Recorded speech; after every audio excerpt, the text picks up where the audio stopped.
Good evening. I'd like to call to order the regular meeting of the Planning Commission for the City of Camarillo for August 31st, 2021.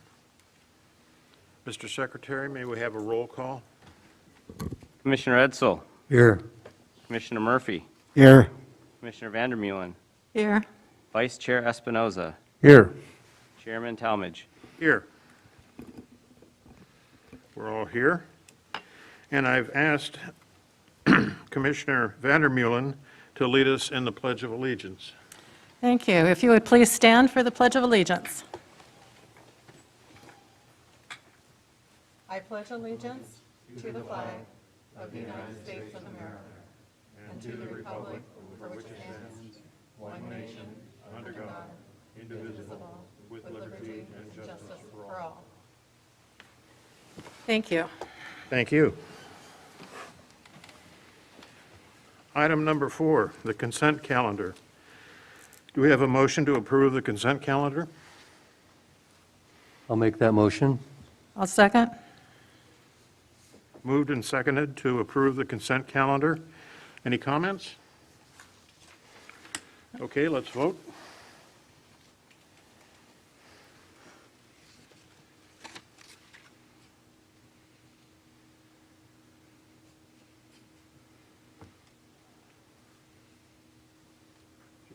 Oh.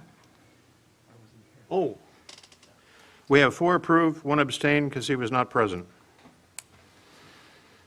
Thank you.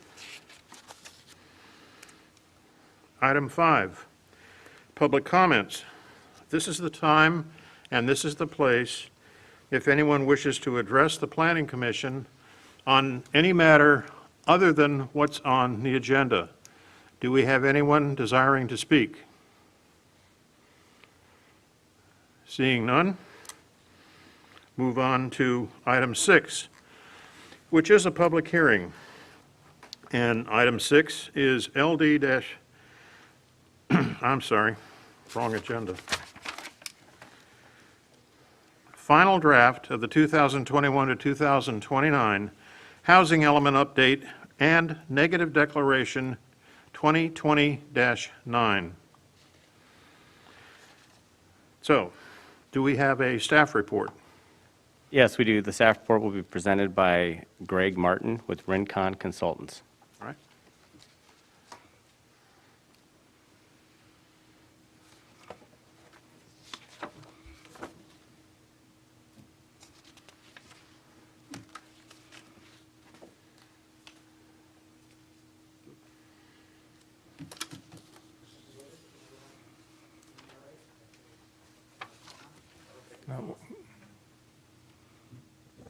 Try it now.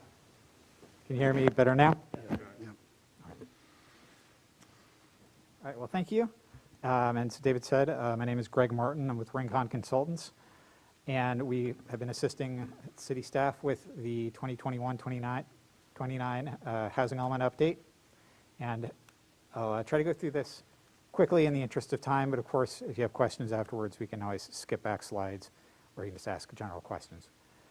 And a lot of this you've seen at previous meetings. We'll get into that a little bit, but the housing element is one of the is a state mandated element of your general plan. So your current housing element, the 2013 through 2021 housing element, expires on October 15th of this year, and under the law, the statutory deadline for adopting the new housing element is the same date, October 15th, 2021. Also on your agenda is approval or recommendation regarding the initial study negative declaration. We did also write that document. It found that all potential environmental impacts of the project would either have no impact or have a less than significant impact. And that was made available to the public for review and comment from July 23rd to August 22nd. 2 public comments were received during this period. From Ventura County Watershed Protection District and 1 from the Santa Ynez Band of Chumash Indians. Those comments and responses to them are in the final initial study, which was provided to you. As I said, this is getting close to the culmination of a long housing element update process, during which we've had several previous meetings, workshops, two public workshops, 2 city council meetings, 1 joint planning commission and city council meeting. There's a community survey which was put online and we received quite a few responses to that helped inform the housing element update.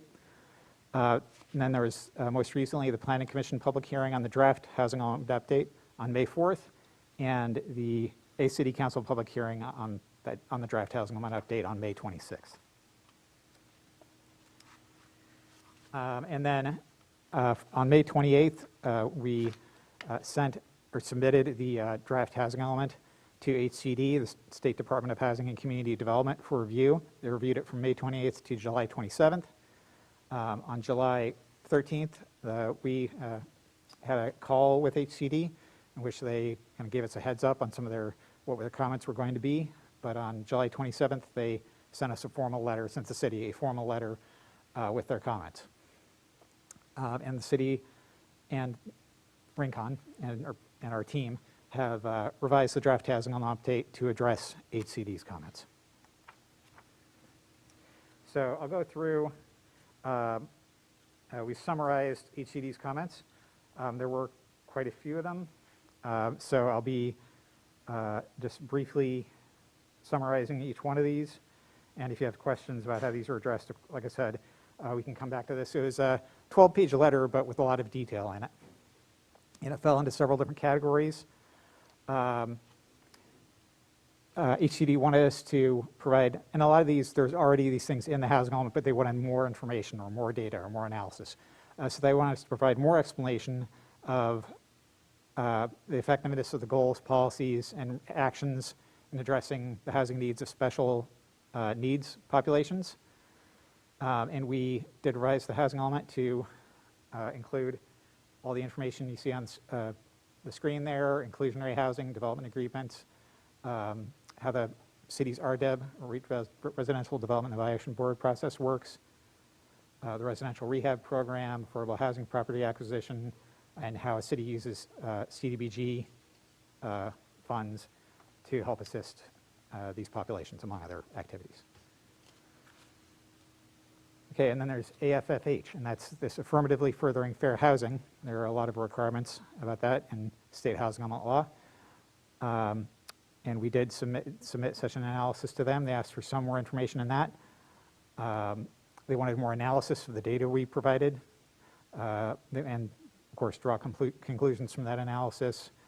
And they asked for more local data and knowledge, including information on disproportionate housing needs, fair housing issues, and get more location specific about different areas within Camarillo when it comes to fair housing. And so we revised Appendix C, which is this AFFH analysis, to add information in those areas, local trends, and you'll see here and later we also revised a program in the housing element to bring actions from that appendix into the program itself. Then in terms of goals and actions, they wanted these meaningful actions in the AFFH analysis incorporated directly into that housing element program. So I've already explained that. They wanted more information on the condition of the existing housing stock and the number of units needing rehabilitation or replacement. So we added analysis to this AFFH analysis to analyze trends of substandard housing, including the number of residential rehabilitation projects funded with CDBG funds, and the percentage of housing stock built before 1979, which is considered old enough to potentially experience some needs for maintenance. And again, added meaningful actions to program 4, move them basically from the appendix to that program. Then they had comments on the adequacy of sites in the land inventory. They wanted more information demonstrating the adequacy of the sites, such as more explanation how sites affordable lower income categories were assigned to that category, which sites were utilized in previous housing elements, Cycle 5, meaning the city's currently adopted housing element or earlier, and they wanted us to justify the realistic capacity and suitability assumptions on non-residentially zoned sites, for example, commercial sites, non-vacant sites, and small sites. And we addressed this in a few different ways, but we explained that if affordability can be assured through conditions of approval, requirements tied to affordable housing money, and sale and development agreements, and we added a program for a couple of city-initiated projects, and I'll explain the details of that a little bit later when I specifically go over that program. We'll have a slide on that program.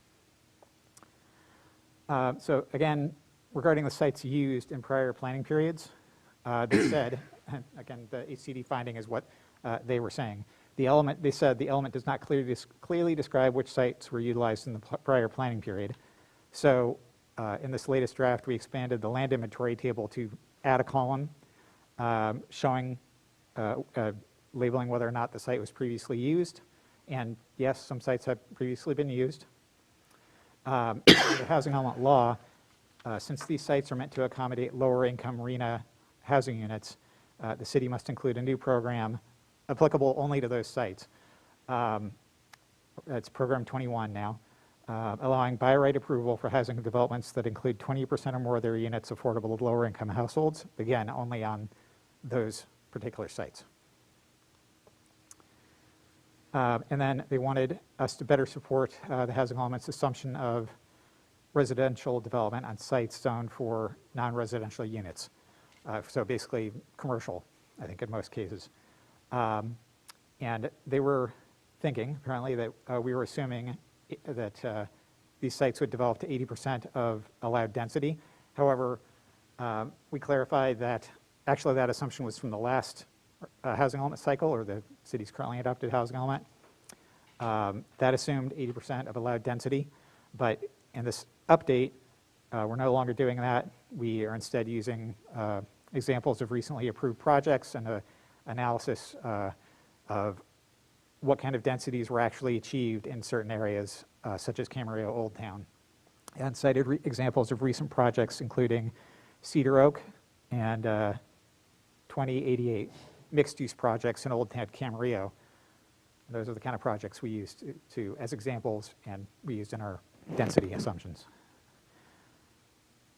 They also had questions about the suitability of non-vacant sites and wanted us to better explain how trends cited in this part of the housing element relate to zoning, existing uses, densities, and the sites listed in the land inventory.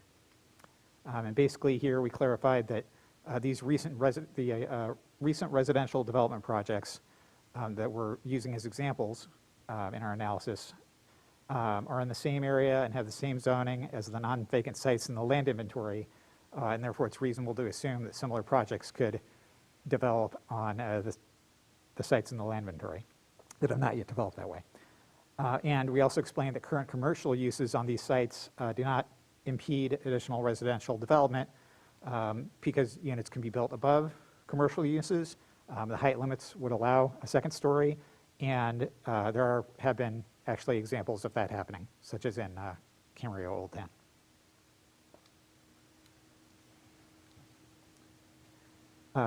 Then they also wanted more evidence for potential for lot consolidation. So we updated a table in the housing element to include information on which projects involved lot consolidation. So for example, the Cedar Oak mixed-use project consisted of 4 contiguous lots. Those were consolidated, and the Cedar Oak project was built on those lots. Other mixed-use projects, two Dr. Ling projects here, did not require lot consolidation, even though they were on relatively small lots. So both projects provide commercial uses on the lower level with residential units above. So that, again, speaks to the feasibility of doing that and the potential for that happening on other sites in the land inventory. They wanted us to provide more analysis of potential zoning constraints on SROs, that is, constraints in the city's zoning code, potential ones, on single-room occupancy units.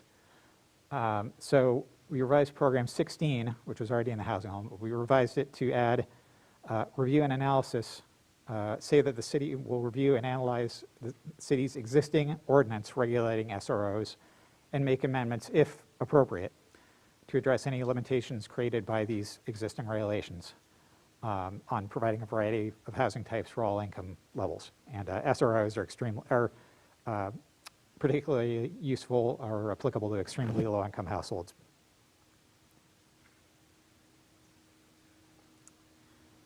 HCD wanted us to revise Housing Element Program 3 to update the city's ADU ordinance to comply with state ADU law, which is periodically changing and has changed over the years. We replied to them in July that we understand the requirement to revise the code, keep it up to date with current state law, and that the city would complete these any necessary revisions by the end of 2021 after adopting the housing element update when the city has more staff time to adequately address this. In a follow-up email, staff did provide more information on how the city would update this Program 3 to specify that the zoning ordinance amendment will be completed before the end of 2021. HCD wanted us to provide more detail in the analysis of local land use controls as potential constraints to housing production. So again, this is something we already did in the housing element, but they wanted a little more detail on it. So we expanded discussion of the city's efforts to provide flexible options in its land use controls. And we restated that the element already contained a thorough analysis or thorough discussion of land use controls, but we expanded that discussion to explain that the city's RPD and CUP processes have mitigated constraints associated with parking standards, which was an issue they raised, in exchange for affordable housing components in proposed residential developments. HCD wanted the city to calculate all typical fees applied to a typical project or an example project in the housing element, such as those associated with application processing, RDEB review, and other impact fees. So we added more information on planning and application fees, environmental fees, and impact fees as an example of single-family, with single-family and multifamily examples, added that to Table 7-42 in the housing element. Also, they wanted a similar, more analysis of local processing and permit procedures as potential constraints to affordable housing development. And we added an explanation that these processes allow for flexibility in development standards in exchange for projects with affordability components, and added discussion on the city's permit processing procedures and review times. They wanted us to analyze the RDEB as a potential constraint on really housing production in general, but also then particularly on affordable housing. And we explained that RDEB is not a constraint because, well, for several reasons. First of all, it's already suspended under SB 330, and SB 8, which is currently being considered by the state, would extend the moratorium on basically growth control ordinances to 2030, which would extend beyond the end of this housing element period. But even if that didn't happen, there's a few other reasons why it's not a constraint. 100% affordable projects are exempt. The city's available allotments of 400 units per year. If you multiply that through the 8-year housing element cycle, would exceed the city's total RENA allocation. And RDEB allotments do not expire if the project entitlements are active. Therefore, unused allotments may continue to roll over from year to year until the developer and the market are ready to develop. HCD also wanted us to analyze inclusionary housing and local ordinances and affordable housing agreement policies as potential constraint. We explained these are not a constraint, but do ensure that affordable units are of comparable exterior appearance, that they are integrated in with market rate units, and that these affordable units are restricted to lower and moderate income households through affordable housing agreements with the city. HCD also wanted us to have more discussion on constraints on housing for persons with disabilities, and identify and analyze the city's decision-making criteria that it uses in its CEP process for groups homes, particularly larger ones, and further describe and analyze the city's reasonable accommodation criteria and processes. So we included a discussion, addressing this decision-making criteria for the CEP for larger group homes, which means 7 or more persons, and further describing the city's reasonable accommodation criteria and process. Also, we wanted more analysis of price of land, cost of construction, and availability of financing. We expanded the discussion we already had in the housing element on the limited availability of developable land and its relationship to the supply of housing and housing costs. They wanted more information on requests for lower density, permit times, and efforts to address non-governmental constraints. We added information on permit processing procedures to the section on residential permit processing. They wanted us to further quantify and analyze the housing needs of farm workers, including quantifiable cost data. We provided additional information on the total farm workers in Ventura County and Camarillo, and average salaries, and actually a public comment letter received during development of the draft housing element was very useful in that regard. I think it was from House Farm Workers. Provided some good data that we added to the housing element. They wanted us to add information on an analysis on energy conservation, and we actually added a new program, Program 19, called Promote Energy Conservation to the housing element. Now, in a kind of a new topic area, housing programs, they said the programs in the housing element should include a description of the city's role in implementing these programs, definitive implementation timelines, objectives, quantified where possible, and identification of responsible agencies and officials. So we added information to the programs as shown and discussed in the program slides later in this presentation. Again, relating to the programs, basically they said if the analysis we've asked for example, on the land inventory, shows that there are inadequate sites, then the city may need a program, may need to add or revise a program to address that shortfall. We've not found that. In terms of adequate sites, they wanted us to describe specific actions the city will take to ensure adequate capacity throughout the planning period, and that relates to the no net loss requirement. So we expanded the program committing the city to monitor the approval and development of sites in the land inventory to implement this no net loss law or requirement by maintaining adequate sites to accommodate its RENA throughout the housing development period.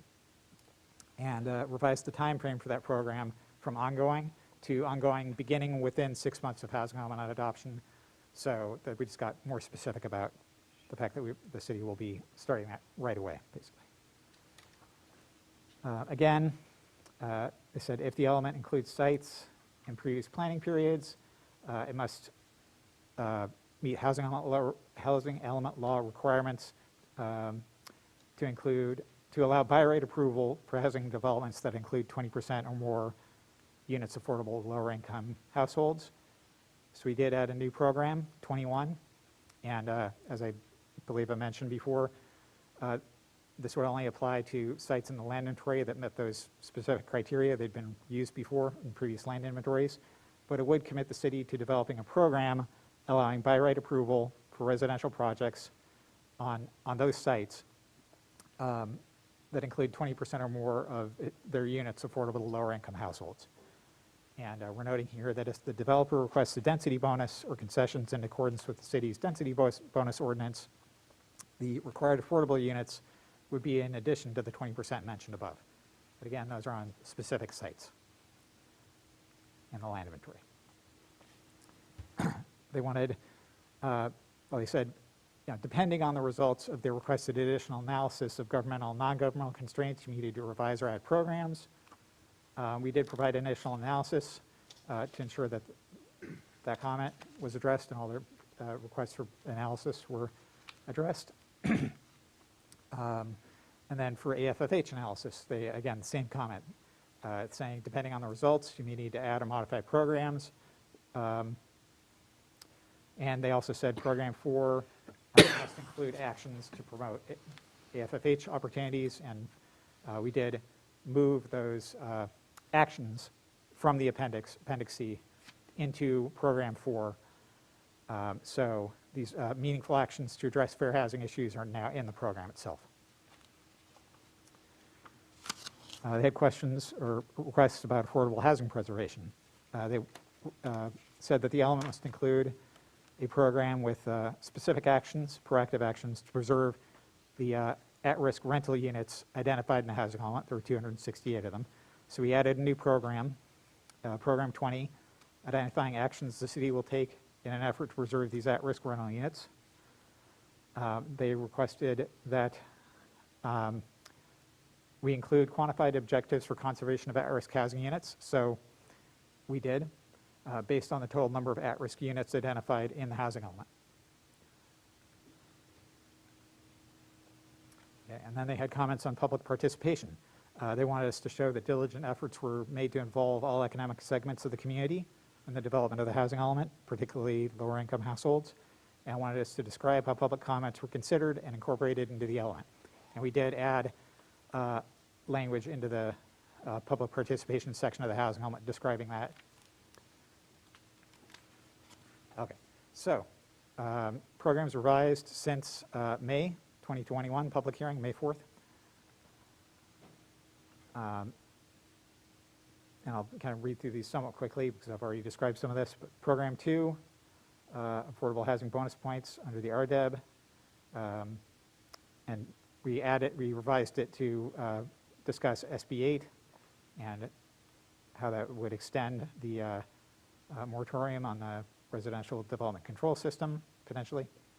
Program 3, ADUs, revised to specify how the city will promote ADUs and commit to amend the ADU ordinance to address HCD's comments. Program 4, affirmatively furthering fair housing, which was formerly called fair housing practices.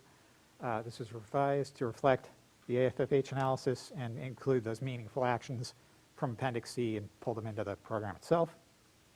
Program 10, adequate sites. And again, revised to commit the city to monitoring the land inventory to ensure no net loss of units. Program 13, seek grant funding to support affordable housing activities. Revise the time frame to annually as notice of funding availability becomes available. Program 15, housing policies, revised the time frame to within 3 years. Program 16, zoning ordinance amendments, revised to commit the city to review, to analyze and review the city's SRO regulations and revise if necessary. Program 17, Low Barrier Navigation Center, and revised the time frame to within 4 years. So new programs based on HCD comments. Again, I've already mentioned these as we've gone through HCD's comments, but here they are discussed separately. Program 18, city-initiated affordable housing projects. These are specific projects. It's the Berry Street former stock lumber site and our Neal Road mixed-use site. The city will require conditions of approval for the number of affordable units prior to issuance of building permits, and the program commits the city to processing these 2 projects. Program 19, promote energy conservation. City already reviews all residential development for compliance with the building code, but this program commits the city to distribute information on energy conservation options at the public counter on the city website, social media, and direct mailing. Program 20, affordable housing preservation for rental units. I won't completely read through this, but it basically commits the city to working with local nonprofit housing agencies to assess their interest in acquiring and managing at-risk properties and support their applications for tax credit, low-income housing tax credits to purchase at-risk units, and includes some monitoring language, monitoring to ensure tenants receive proper notifications. Program 21, by right affordable housing projects. Again, says the city will develop a program to allow by right approval for residential projects on vacant sites, and that's just 2 vacant sites in the Village at the Park area and 14 non-vacant sites in the Camarillo Commons area that were used in previous housing elements. And the by right approval would be for projects that include 20% or more of their units affordable to lower income households. And again, they can include additional affordable units if the developer requests concessions and waivers of development standards through the density bonus ordinance. So, next steps. After tonight's meeting, staff will work with the consultant team, Rincon and Veronica Tam and Associates, to incorporate any public and planning commission comments into the final draft of the housing element update, present it to City Council, scheduled for September 29th for adoption, and submit the final draft to HCD after that for a 90-day review for compliance with state housing law. When HCD certifies that the housing element complies with state housing law, the update process will be complete. And if the city, not HCD, but if the city adopts the housing element by October 15th, 2021, the city can remain on the 8-year housing element cycle. If this deadline is not met, potential consequences include being considered out of compliance and potentially becoming subject to a 4-year housing element cycle. So basically you have to update, go through the time and expense of updating the housing element every 4 years instead of every 8 years, basically doubling your work and cost. And other potential consequences could include the loss of various state grant funding. So staff recommendation is to adopt a resolution recommending to the City Council adoption of the negative declaration for the CEQA review, and also adopting a resolution recommending approval to the City Council to adopt the 2021-2029 housing element update. Okay, so thank you very much. If you have any questions, I'd be happy to take them at this time. Thank you for your presentation. What I would like to do is, we have 2 resolutions that will be approved by the Planning Commission tonight. One concerns the negative declaration for the project, and what the project in this case means, it's the report itself. It's not the individual elements that relate to a particular housing development or something like that. So I just wanted to provide for clarification that this negative declaration saying there's no impact to the environment, it's related to the document itself. It's not related to a particular housing project. So I'd like to have discussion and questions from the commission first on the negative declaration, and then we'll take up the discussion of questions and comments from the commission on the second part, which is the housing element, and then we open the public hearing where anyone from the public can have their say on actually either matter, but and then we proceed with further discussion. So with that said, what I would like to do is ask the commission if anyone on the commission has a question or comment about the negative declaration. I'm trying to separate this so we don't get one thing confused with another.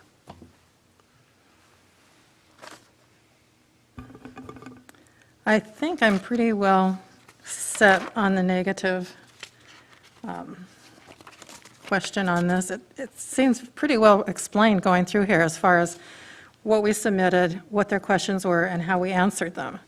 So as I went through it, I didn't really write down any specific questions that I had on it because to me it made sense. So for the negative declaration, I think I'm pretty good on that. Commissioner Murphy? No questions on the negative debt. Commissioner Edsel? No, I have questions on the housing element, but not on the negative debt. Right. I think the only thing I wanted to ask about the mitigated negative declaration is, assuming the SB 8 provision you said were to be passed, that would extend the allowance, let's say, of not limiting the allocations, allotments to 400 units per year, which potentially would be, 3,200, I think was mentioned in the report, over an 8-year period of this cycle. Housing units is, if transportation is one of the components of the mitigated negative declaration, is that something that's taken into consideration as far as its impact of adding that many units in that period of time? Well, I think that, as Chairman Talmadge said, the basic approach, and actually it's a negative declaration, not a mitigated negative declaration, because we found Okay. that no mitigation measures would be necessary. But our approach and what our analysis found was that because this is a policy document, yes, it identifies sites with the potential for housing development, but because it does not only does it not propose specific development projects, but it also does not require any rezoning of properties or annexations, actions like that. So it actually changed the development potential really on sites, on specific sites, that there would be really no physical impact on the environment from this project. And the initial study, the analysis, goes through the process of looking at each environmental impact area and analyzing that, and that's the conclusion we came to. So the RDEB laws, or the laws that affect your ability to implement that system, they still don't guarantee or cause specific projects to get built.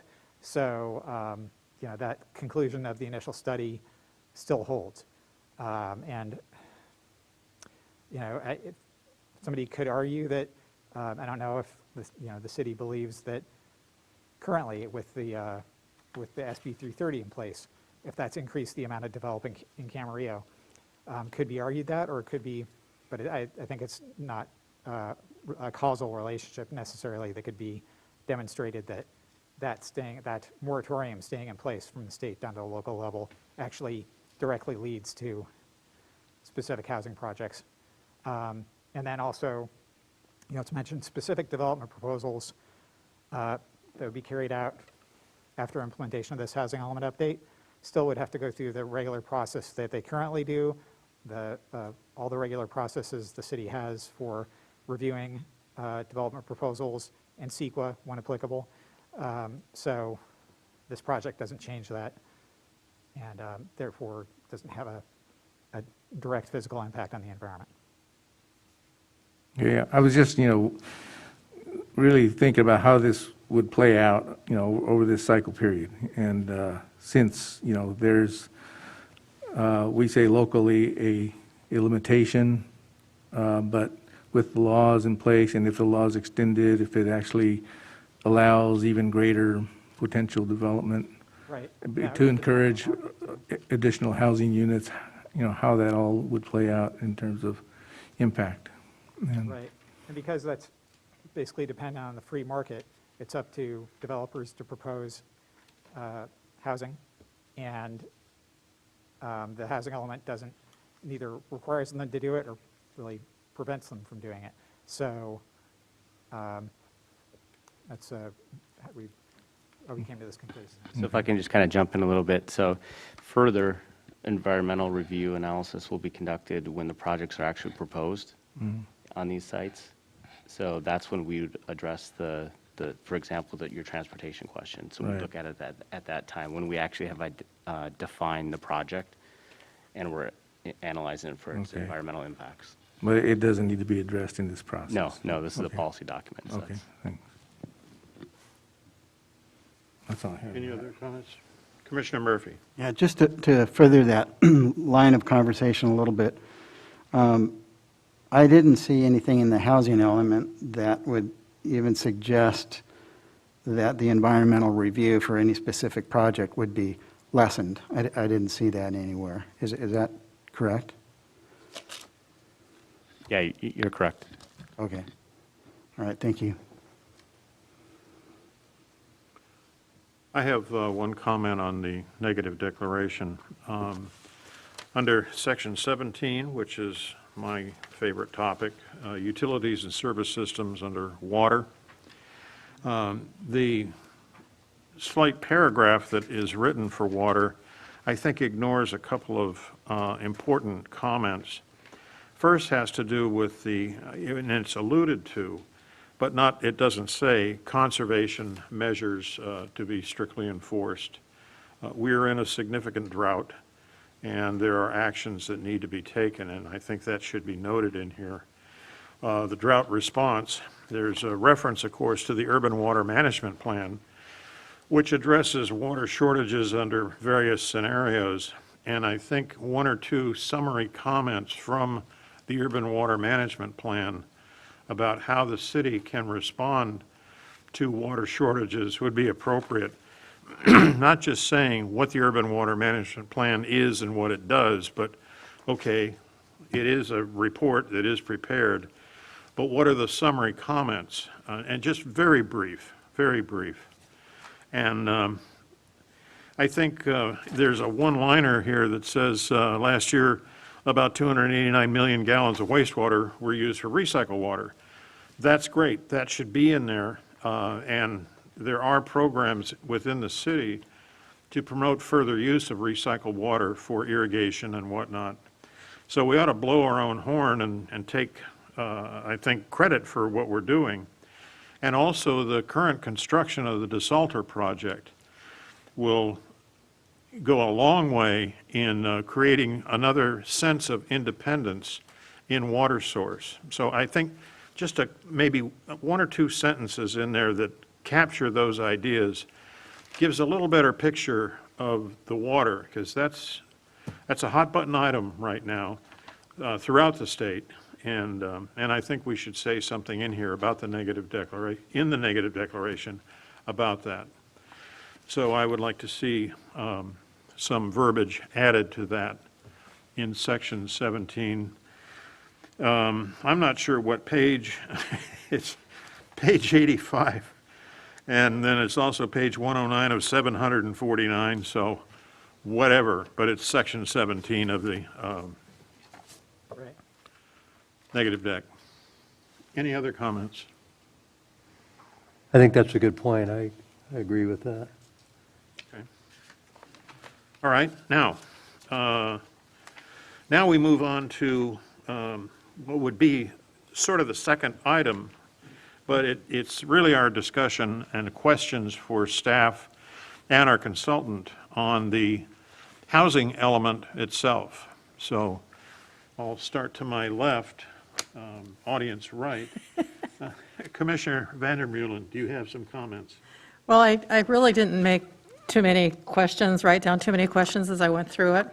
I did notice in the land part that from when we started a year ago, a few of the bigger parcels that were questionable as to whether they were buildable or not have been removed, so we've got it down to more usable land parcels to look at, during the next 8 years, which I was glad to see. And I think the only question, one of the questions I had was on the property at the St. John Seminary. Are they still holding at the 60 permits, or have they added more permits than that? Do we need to reevaluate those? They're building pretty rapidly. Yeah, they're about 68 units occupied right now, I believe. Yep. Okay. I didn't know how far over they were going over that estimate, but our initial estimate? Yeah, our initial estimate was pretty spot on. Okay. Only a minor difference.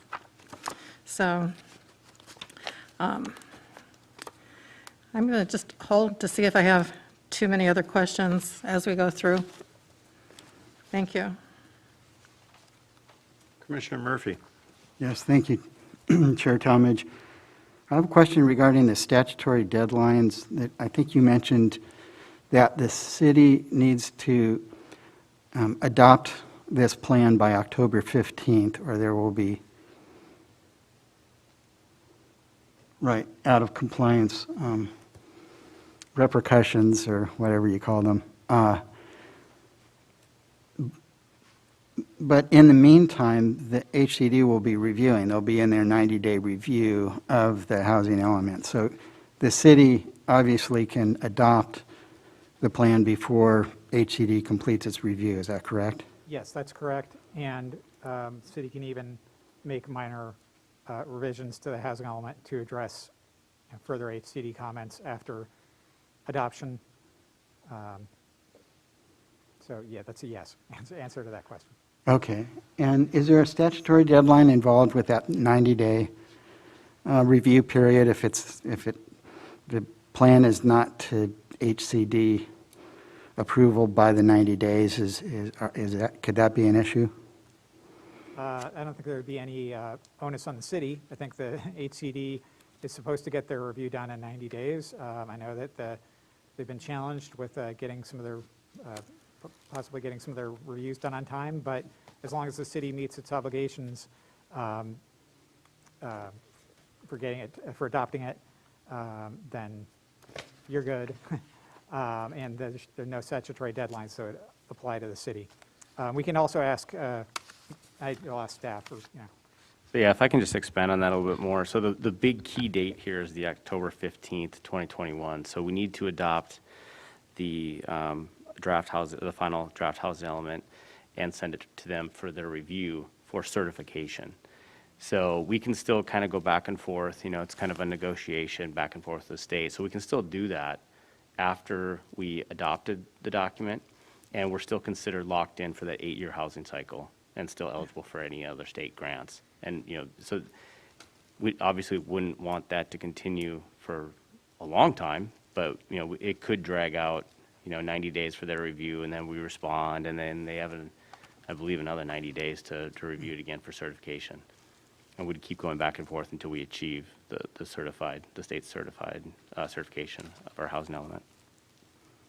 Okay. I mean, it sounds like HCD just wants to make sure there's diligent effort on the city's part to move it through their approval process. And what I think I heard during that period between when it was submitted to HCD, May 28th to July 27th, there was plenty of communication.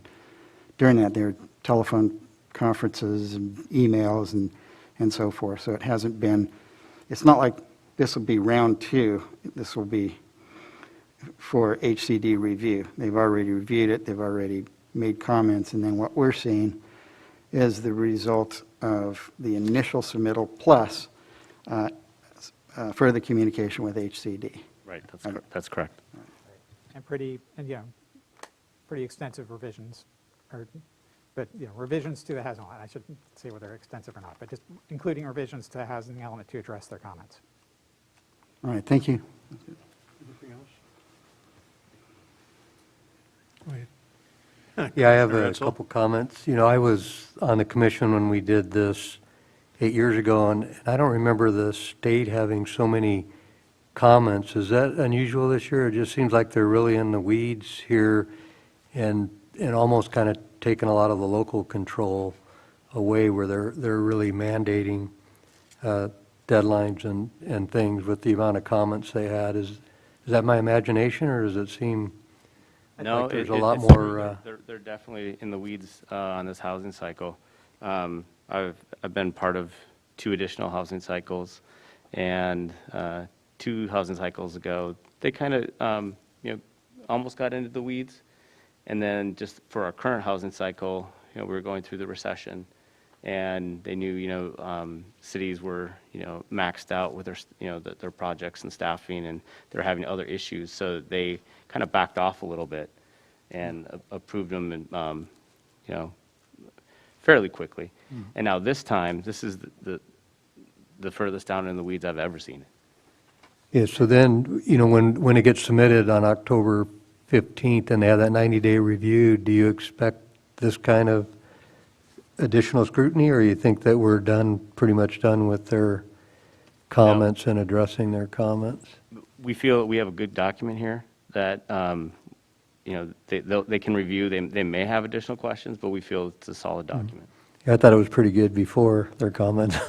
So did we. And then a couple other questions. They use the term often in here at the at-risk units. Could you just elaborate on that a little bit so I understand it better? What an at-risk unit is, how they define that? Yeah, so an at-risk unit is a unit that has affordable housing covenants to provide affordable, or units to like low-income housing, or very low or moderate income households. And those covenants are expiring or coming, they're running out. And what the state would like us to do is to try to preserve as many as we can, which we want to do also. And they suggested that we partner with a nonprofit to, explore the possibilities of acquiring these projects with, financing such as tax increment, or not tax increment, excuse me. It's back to my old redevelopment days, but the low-income tax credits, and having them acquired and manage the projects and continue that affordability for, into the. So it has nothing to do with the condition of the unit, is No. what I was thinking, that, because it seems like just in the last several years on those housing agreements, they used to be, 30 years most commonly, and now it seems like they're in the 55-year plus. Yeah, they started out back in the early 2000s for 20 years covenants, and then they moved up, I think in probably around 2015, 2010, 2015, to 30-year covenants. But then just recently, probably within the last few years, the city has extended those even longer. To, basically, what we're looking at doing is preserving these units, because they're very hard to acquire and build. It's very expensive. Even though it says affordable housing, it's not cheap to build or acquire. So we're looking at having them for 55 years, and then if it's an ownership unit and they sell, that 55-year resets. So we're trying to keep these units in perpetuity.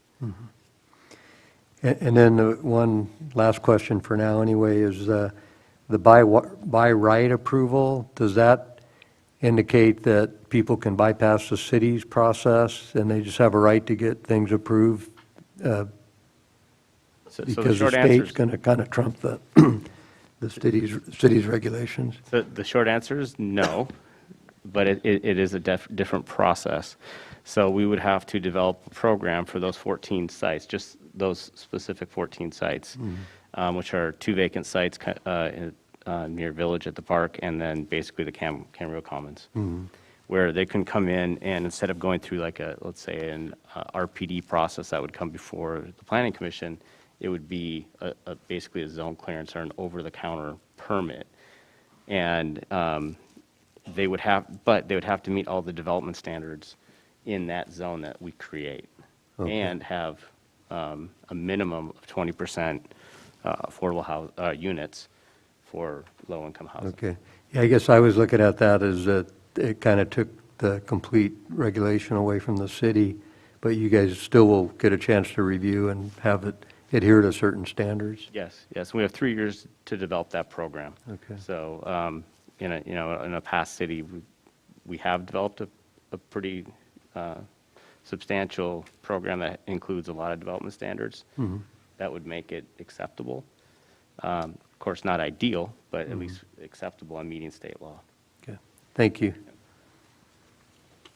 Anything else? Yeah, Vice Chair Espinoza.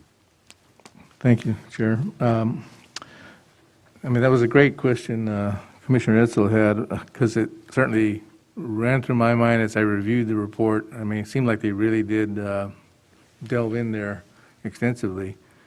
And which, on one hand, I'm impressed that they spent that much time on it, had that much to say about it, and the work that staff did in order to prepare it and respond to it.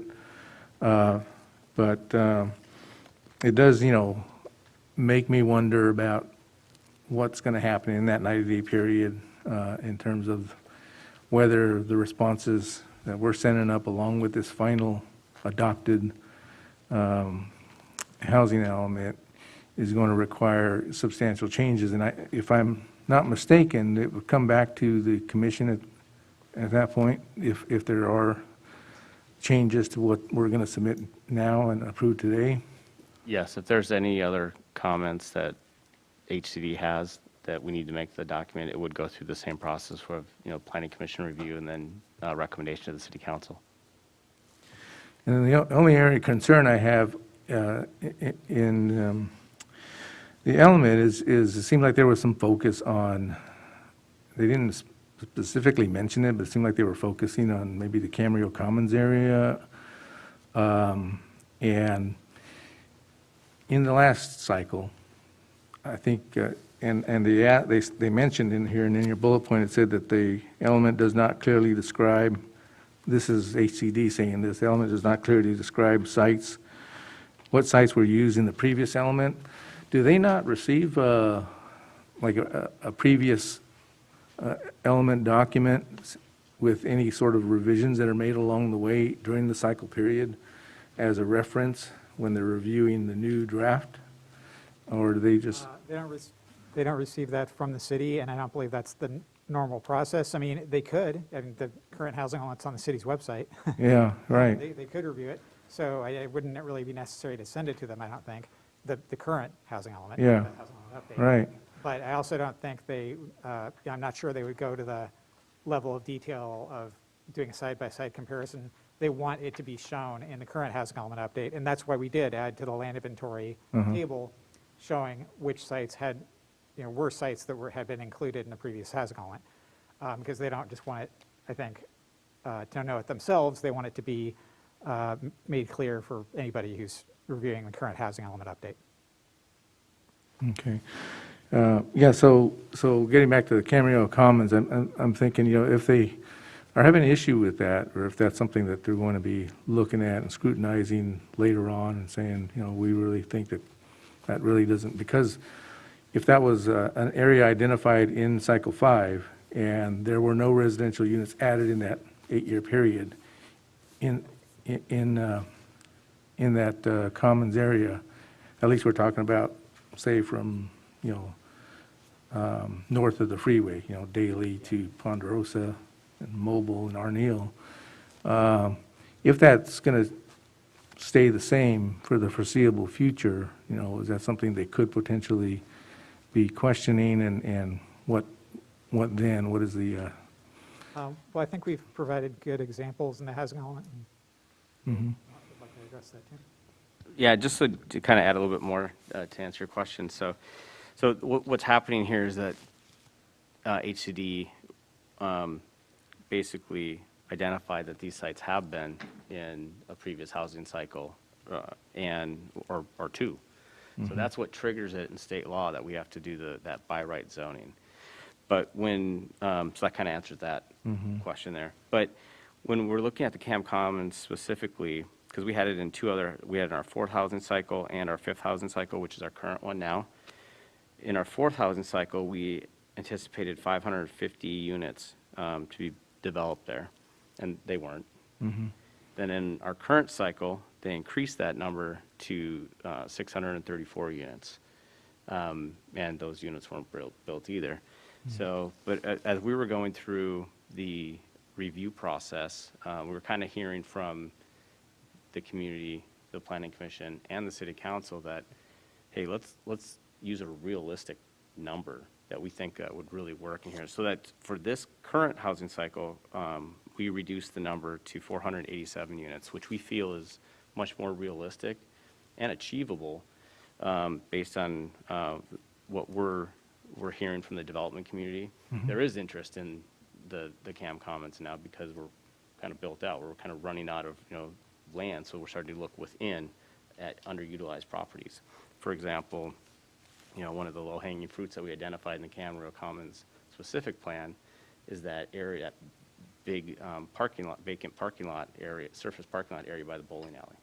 So that could be, parceled off and developed fairly quickly. We actually identified as one of the first, low-hanging fruits that could go for development.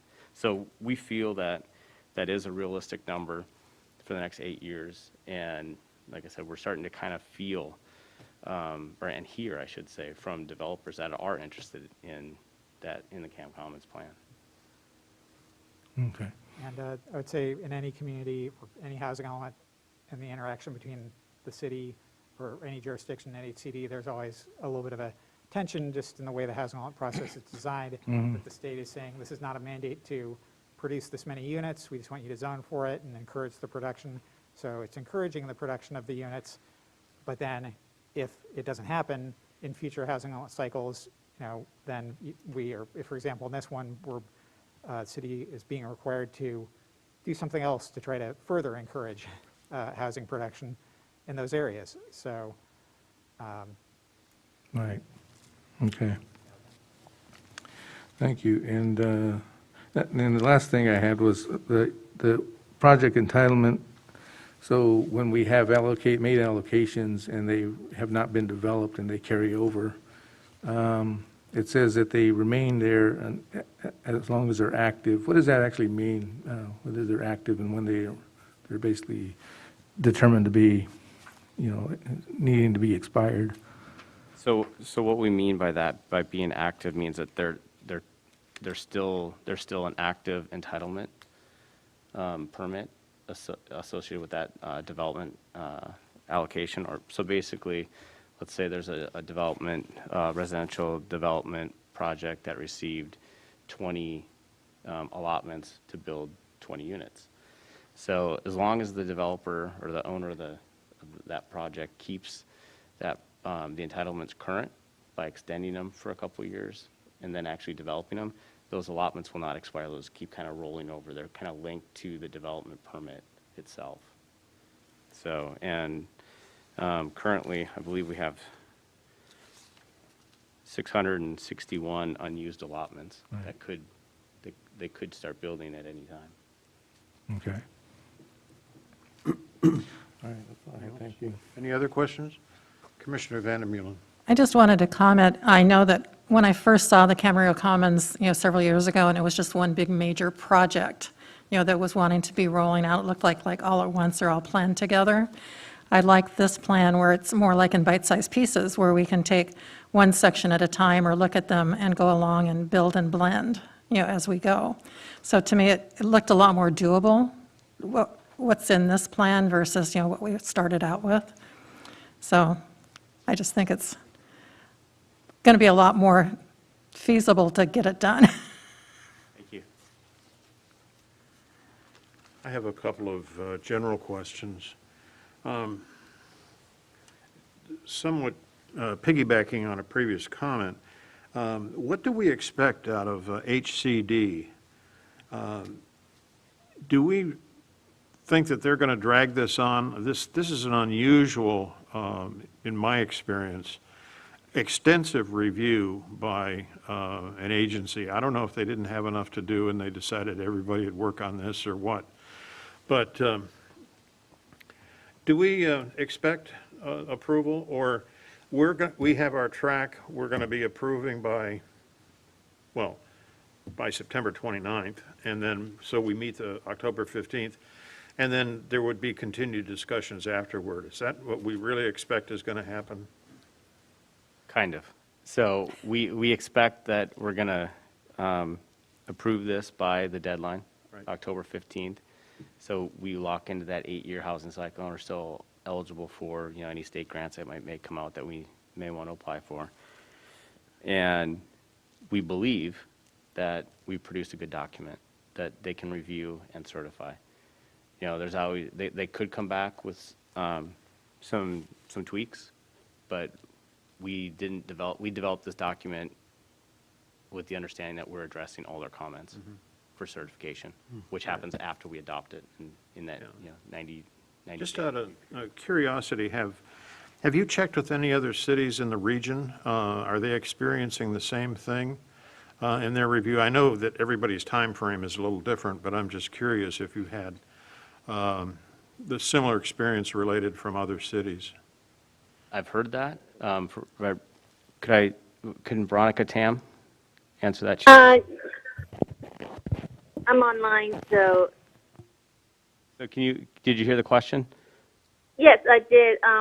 Definitely, it is similarly extensive review by other jurisdictions and same process by other jurisdictions. Mainly, I think what this round is different than the previous rounds mainly because the state has adopted a lot of new state laws since 2017, and that's been, and yet they've just passed a couple more, like the last couple of days.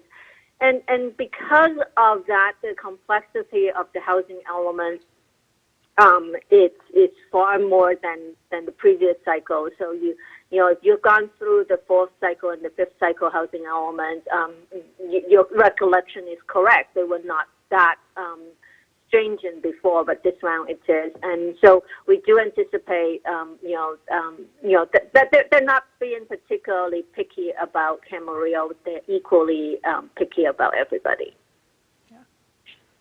Thank you, Veronica. That was another part of the consultant team we have on the telephone, just for information of who that was on the phone. Okay. In the discussion about accessory dwelling units, we have a current Senate Bill number 9, which has been recently, in the last few days, sent to the governor for approval. Is that going to impact the housing element? As you know, there's all sorts of things that are in the bill, but basically it says that in single-family residential housing, there's the potential of building anywhere between 1 to 4 additional units on those lots, and there's a lot of opposition to that, but it's coming straight out of Sacramento. And I'm curious what may be the impact of that with respect to this housing element, or is it just one of those things we pick up later? Well, the impact to this housing element, just kind of, off the top of my head, would probably be the creation of more units that we'd be able to count towards our RANA numbers. Is that probably because it wouldn't be implemented until like the 1st of January or something? That's often what they do. They'll Typically, pass that's what they do. legislation Yeah, then. they'll So it's after if it's passed and signed, then, most likely it would go into effect January 1st. And then Yeah. we'd have to kind of scramble Okay, to address those impacts. all right. But for the housing element itself, there's nothing else that we need to write into the document now for SB 9. But like I said, it just may create more units, accessory dwelling units, that we could count towards our RANA numbers. Right, okay, thank you. Are there any other comments from the commission or questions of staff? All right, with that said, I declare the public hearing open. Those members of the public may come forward to speak. Please fill out a speaker card and indicate whether you're for or against or whatever your opinion. We have a nice group of people that have joined us tonight. Thank you for being here and thank you for your patience. We also have 2 pieces that are very late coming in, but they're here.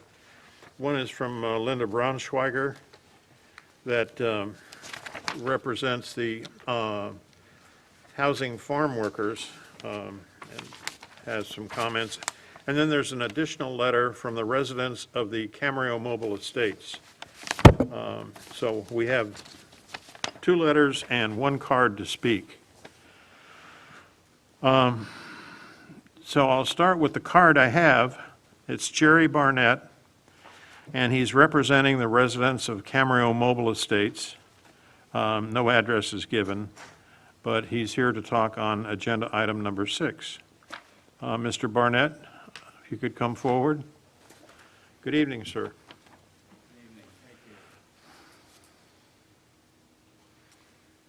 Yeah, my name is Jerry Barnett. I'm a resident of the Camarillo Mobile Estates and have quite a few of my neighbors here this evening. I wanted to let you know that that letter you received is a group project.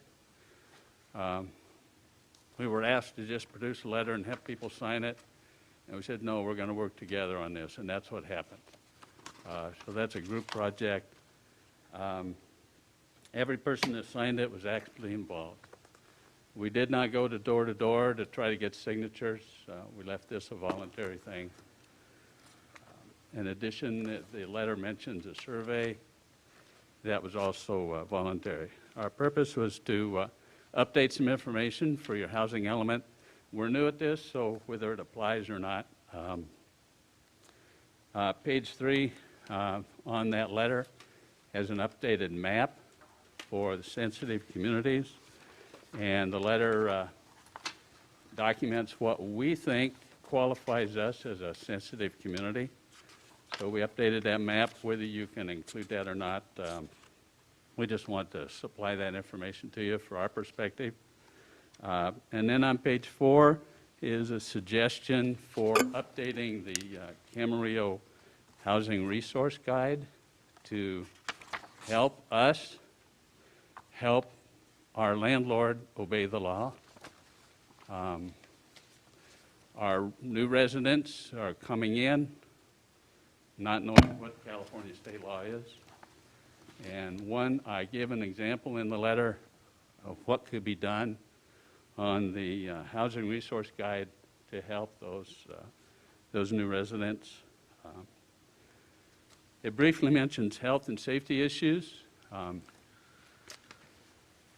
I spoke today with a resident who was pretty upset about what I believe is the 4th sewage backup in our complex in the last 3 months. I mentioned in the letter, I believe, that the former owner was updating the infrastructure, and the purchase of our park by an outside corporation seems to have put a total stop to the update of the infrastructure. You mentioned water is a hot item point right now. We know that there is significant water waste underground in our complex. And that's an issue. Thank you for reading the letter and for listening. Thank you, Mr. Barnett. Thanks for being here. Are there any other individuals that would care to address the commission?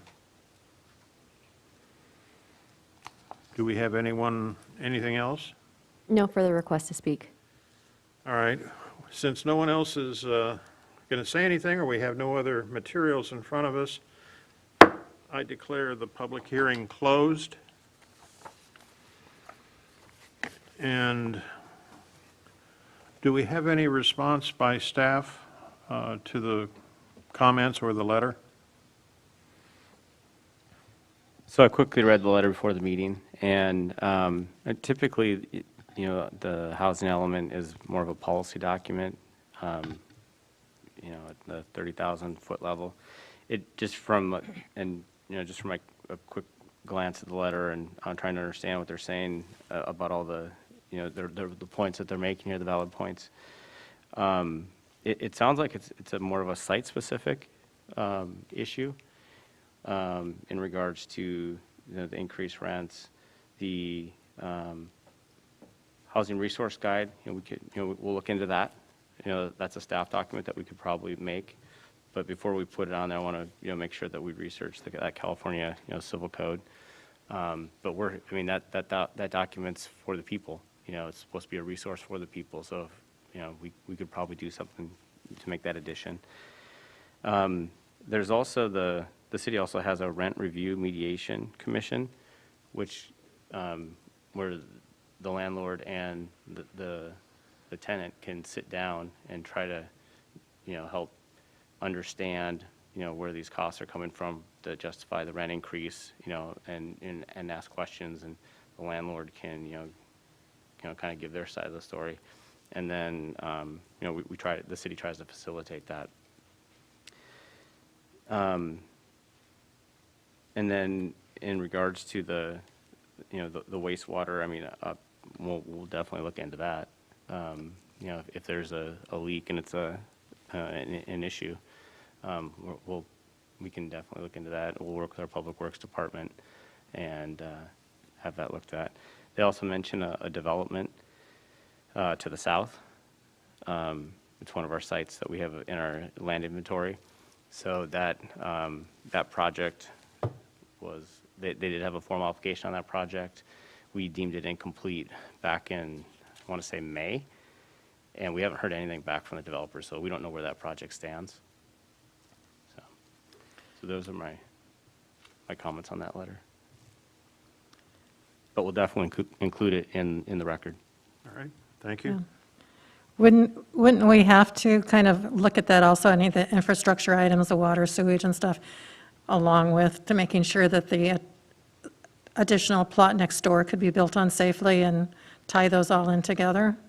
Yes, that would be part of the plan check process. After Okay. they receive their entitlements, they would look into that. And they'd have to, if they needed to upsize it, they'd have to do that. If there was a leak or, they'd have to correct that. They would have to meet the city's, development standards. Okay, thank you.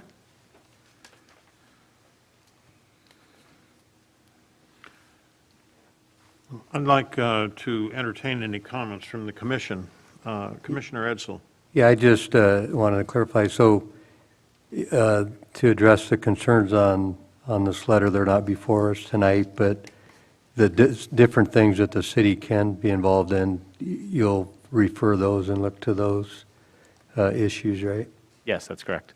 Okay. But as far as what we're voting on tonight, this doesn't come before our purview. It doesn't, but there are, like, for example, Program 4, the Affirmatively Furthering Fair Housing, the updates that we made actually address what they're talking about, the high cost living area, the high cost for housing and the rents going up. And so on the item 6 at the very bottom, page 268 of 749, it talks about fair housing issues. And then it kind of talks about in the first column, the middle column are the contributing factors. And then, they talk about lack of, fair housing information to landlords and tenants and just all sorts of things that could contribute to these issues. And then on the third column, it lists meaningful actions that the city is committing to take to help address these issues. So, which is, we do have a program already that would help address their issues. Great, thank you.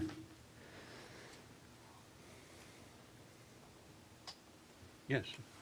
Yes, could you address the suggestion in the letter to qualify Camarillo Mobile Estates as a sensitive community? My understanding is that about a third of the community came forward and indicated that they were in income range that would qualify the community by the HCD definition as a sensitive community. Is it too late in the game to do that, or how difficult would that be? So to be defined as a sensitive community, we look at census tract data and not site-specific data. So that's the difference here. So when we're looking at this policy document, we're looking at, more of a broad stroke for that census tract. There could be these pockets of communities, all over the city. So, we have Program 4, which is, the Affirmatively Furthering Fair Housing, which addresses the issues, that they're talking about, already written into the document. Okay, that's great. Any other comments from the commission? I just had one other one, too, in that letter we received tonight from the House Farm Workers. I think some of the comments that she made about the format of the notices and everything, that's not something that's before us tonight either, is it? No, it's not, but we'll definitely take in the comment, and, we'll need to, talk with our community relations officer about, because she's responsible for more of the outreach and community engagement. So we'll bring the suggestion to her, and, maybe, it could be the start of something. Okay. But we'll definitely take that, under advisement. And then the inclusionary housing. So we don't necessarily have an inclusionary housing as the traditional, term, where basically that would be like if you come in and you develop 100 units, the inclusionary housing says you have to build 20 affordable units. Our inclusionary housing policy is more, it needs to look the same as the market rate units. They have to be spread, throughout the development, so they're not clustered all together. So that's how we define the inclusionary housing. But what they're saying is that, maybe in the future, look at the possibility of requiring the development of units, when we review our inclusionary housing city council policy. So we can, Yeah. look at that in the future. So these comments, just they become part of the record for tonight's meeting? Yes, that's correct. Thank you. Any other comments? No, just making sure that the people that took the time to be here tonight understood what they were hearing as far as they were going to be having people reach out to address, specifically for that site-specific area, the concerns that they were bringing forward in their letter.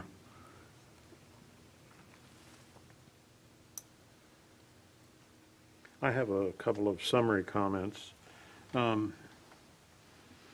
At the previous hearing that we had, there was a question that came up about veterans assistance programs or any mention of anything like that in the housing policies or programs. Is that a silent issue, or are there words that I missed that are in this housing element update? So the veterans housing, it falls under the basic of, the affordable housing umbrella. So it's one of the subsections there. I'm trying to find, we do talk about it. I don't know where the site is specifically now, but we do. I think maybe Mr. Martin has a, Ina? Oh, you have it? Okay. Yes. Electronically, so I can just, can't find references to veterans. Well, it's, there's not a specific section on veteran housing or veterans issues, but for example, in the housing element, it says the city has supported Habitat for Humanity's home repair program, which benefits the elderly, disabled, and veterans.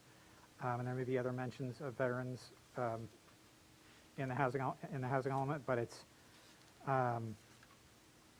here and there in the context of various special needs populations, seniors. There's another occurrence where it's talking about seniors, veterans, people with disabilities, and how, for example, a city continues to work with Habitat for Humanity to rehabilitate housing for lower-income households. Since 2011, this program has helped 160 individuals and families, including seniors, veterans, and people with disabilities. Maybe that was the same reference, but that's fine. Fine, thank you very much. That's here good. and there. Yeah, I just want to make sure we include them. Very important, and we have a good number of veterans in our community. I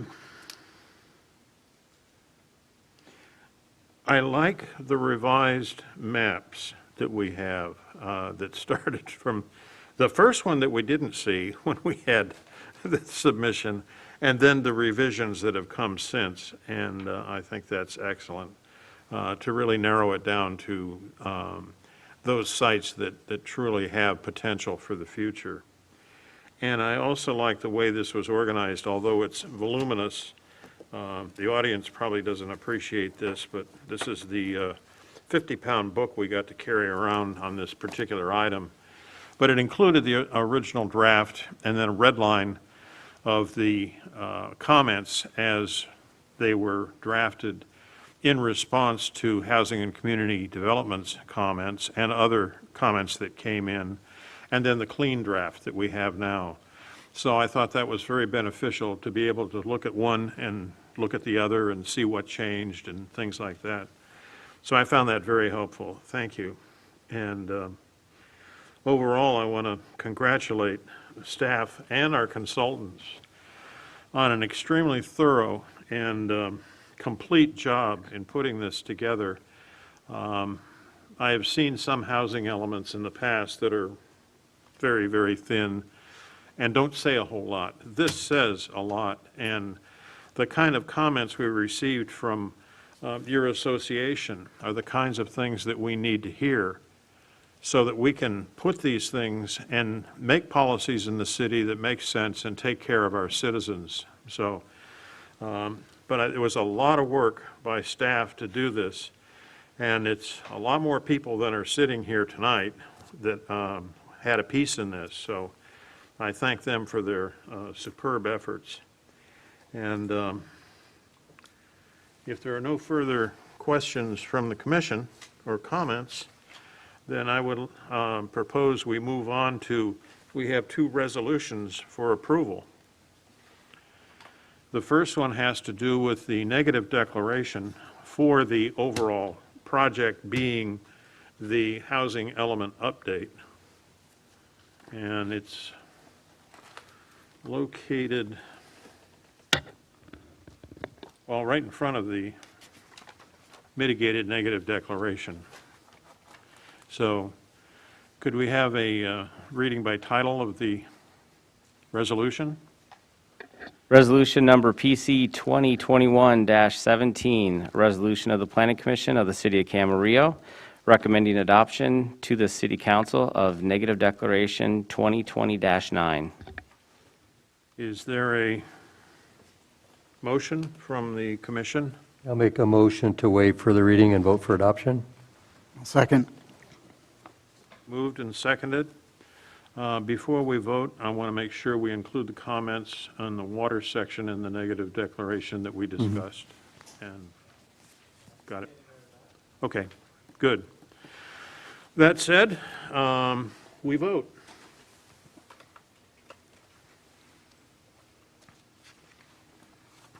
It's like unanimous approval for the negative declaration. So the recommendation is that we forward this to the city council for final approval. So our action was to review and then recommend approval, and they have now done that. The second resolution has to do with the update to the housing element itself. Can we have a reading of the title of the resolution? Yes, resolution number PC 2021-18, a resolution of the Planning Commission of the City of Camarillo recommending approval of the 2021-2029 housing element of the general plan. I'll make a motion, we waive further reading and vote for adoption. I'll second it. Moved and seconded. Is there any further discussion? Okay, let's vote.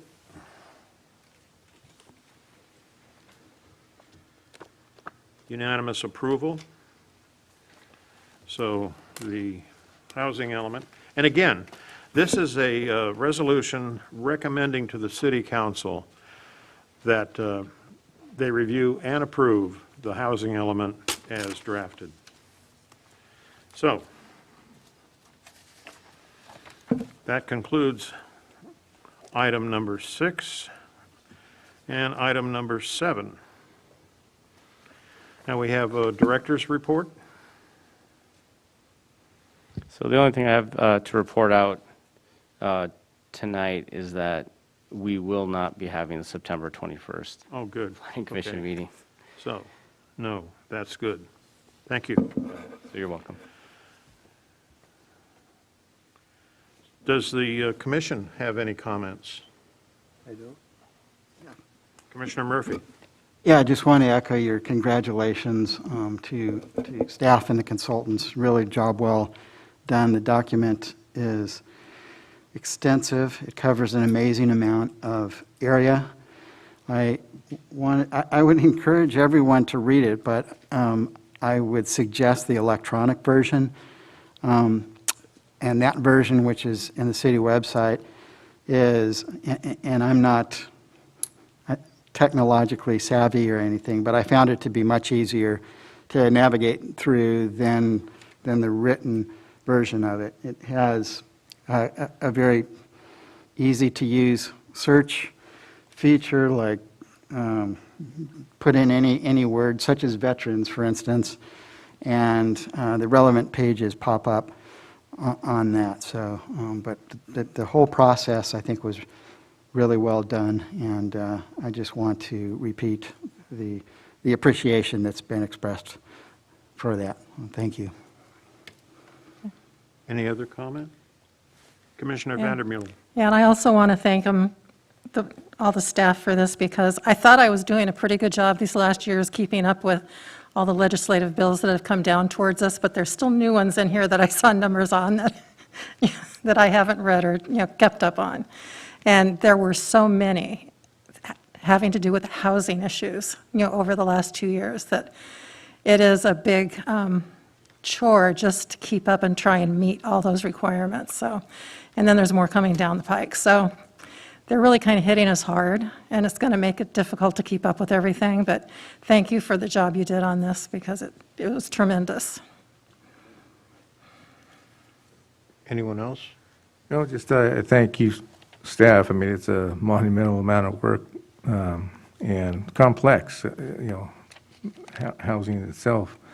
So we appreciate, the time spent and preparing it and responding, and wish you all the best as this process moves forward.